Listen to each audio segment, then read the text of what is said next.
za Eklezia birabereye ko tugira umunsi mukuru duhimbaza kandi usamira izina ryawe nk'ako uyu munsi biguca abakwemera cyakoraniye hano muri ino sengero abazokuri nahariza n'umutima ukweguriye aho ijambo ryawe bizokwigishwa aho igihugu cyawe kizogaburirwa mu masakramenti aho Eklezia yawe yifuza kwama itera impundu y'uko ninahaza udahengesha. Iyi ngoro igiye kuba ishusho ry'Eklezia isi yatagatifuje ku buryo budasanzwe n'amaraso yiwe ayihakwa misayangana buri nahazwa ayuzuza kandi ubutore bushingiye ku kwemera kutayegayega ayigira umuvyeyi yibaruka ku bubasha bwa mutima. Ni Eklezia yeranda muzayibu witorewe n'umukama akawushariza n'utubuyenge tw'ubwoko bwose niwe yubaka akayikuza akayikomeza akayitambutsa yerekeza mu bwami bw'ijuru. Ni Eklezia yuzuye agahimbare ihema ry'Imana n'abantu ingoro yeranda yubatswe n'amabuye mazima ishingiye ku batumwa. Yesu Kristo nawe akayibera ibuye rikuru ry'ishimikiro. Ni Eklezia isangana ubwiza igisagara cyubatswe hakirurutse ikaberwa n'ukwami cy'ibibatsi itamanzuye mu muco w'umwagazi n'indirimbo zihimbaye z'abatoni b'Imana ziguma zisamiranira. None rero mukama turagusabye gutakambira gushungururire imihezagiro iva mu ijuru kuri isengero ivyo yama ikibanza ceranda no kuri altari kugira ngo ibe igenewe kwama iherezwamwo ko igihe cyose inkoka ya Kristo. Muri ino sengero inema y'Imana irama yuhagira abantu batyorora ibicumuro maze ugupfana n'umwana wawe bavukira ubuzima bw'ijuru. Muri ino sengero abatoni bawe mukikuza imeza bitari mu nzu bahimbaza Pasika baragirwa bashasha n'ijambo rya Kristo hamwe n'imfungurwa y'umubiri wiwe. Muri ino sengero hari amasamirizwa inkuka z'ibisabishwe kuninaza amajwi y'amarayika ahure n'ay'abantu maze ubwo bukiro bw'abantu bisabisho byami guherezwa biduga iyo uri mu ijuru. Muri ino sengero aboro barama bitwararikwa abakinyizwa baharonkera ubwidegemvyo kandi abana b'abantu bakwegukiye babahandikirwa iteka gushikaho muri iyo muryango w'abawe umaze gukirurutsa uhimbagwe no gushika muri Yerusalemu yo mu ijuru. Kuko mukama wacu Yesu Kristo umwana wawe we Mana musange ubuzima n'ingoma ubumwe bwa mutima mweranda ubu no mu myaka yose.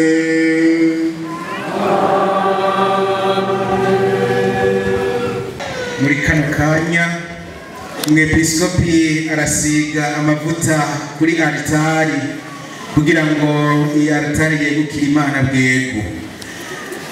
Asuka amavuta ya Kristo uko twavyumvise hagati muri altari no ku mpera zine z'iyi altari hanyuma agaheza n'ikiganza akayakwiza altari yose. Muri aka kanya nyene hariho abasaseredoti yarungitse mu mpande zine z'isengero mu gihe umwepiskopi azoba ahejeje gusiga altari nabo baca basiga ayo mavuta nyene ya Krisma kuri izo mpome zine za altari mu gucapa urumenyetso rw'umusaraba. Nk'uko twavyumvise iyi sengero rero izoba icese iy'Imana atakindi na kimwe ishobora gukorerwamwo kiretse kuninahaza izina ry'Imana n'ibindi bikorwa byose bikirurutsa imitima y'abayo yerekera ku Mana. Abaririmbyi baririmba karirimbo.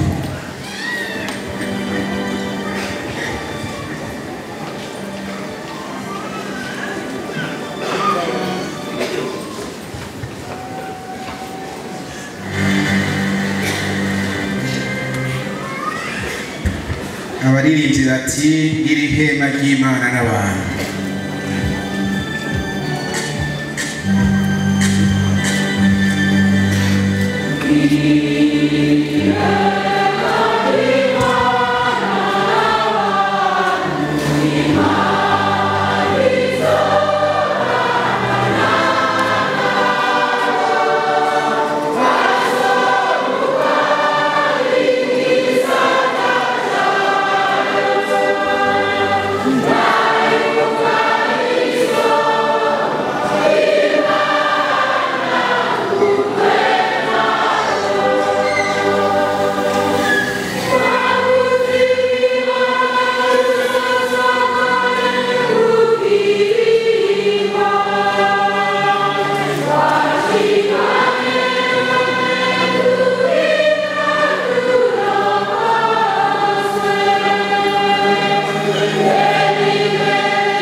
aritari kuva mu ntango ntitwayunamira kumwe twahora twunamira aritari, ariko muri aka kanya kuva isizwe amavuta umuntu wese azoyica imbere azotegerezwa kuyunamira, kuko n'ikimenyetso ca Kristo we buye rizima ekleziya y'Imana yubatseko.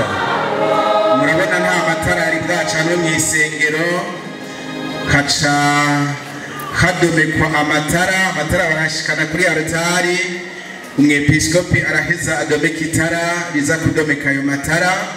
Ko turi mu kiringo ca Pasika, n'itara rya Pasika rero rica riza ngaha nyene ribandanye rimenyesha Kristo we muco wacu, we muco w'amakungu. Nta mashurwe yari ahari kuko iyi aritari imbere yari yisanzwe, cari igikoresho gisanzwe, ariko mwumvise ubu kuva isizwe amavuta ni Kristo.